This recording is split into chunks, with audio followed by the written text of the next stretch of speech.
Anchorage, Alaska, August 15, 2025. In a much-anticipated summit, U.S. President Donald Trump and Russian President Vladimir Putin met for nearly 3 hours at Joint Base Elmendorf-Richardson. Despite the friendly atmosphere and high hopes on both sides, the meeting concluded without a formal agreement to end the war in Ukraine. The summit began with ceremonious gestures: a red carpet welcome for Putin, a handshake on the tarmac, and an extraordinary moment in which Putin rode in Trump's presidential limousine. While these gestures projected a congenial tone, they masked the absence of substantive breakthroughs. Putin later described the summit as having reached an understanding, warning Europe not to obstruct emerging progress.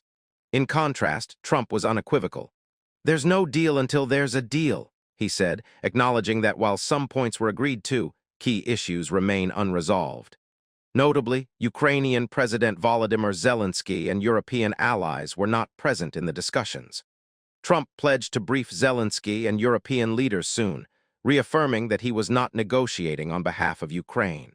Meanwhile, the war raged on, underscoring the summit's limited real-world impact. The absence of a ceasefire deal disappointed Ukrainian officials and Western observers.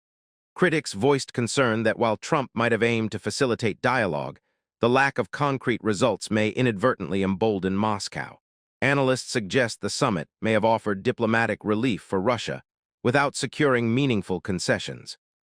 Trump expressed optimism for further engagement, including the possibility of a future summit in Moscow. However, with unresolved issues and continuing conflict, experts warn that substantive progress will require more inclusive negotiations and sustained diplomatic pressure.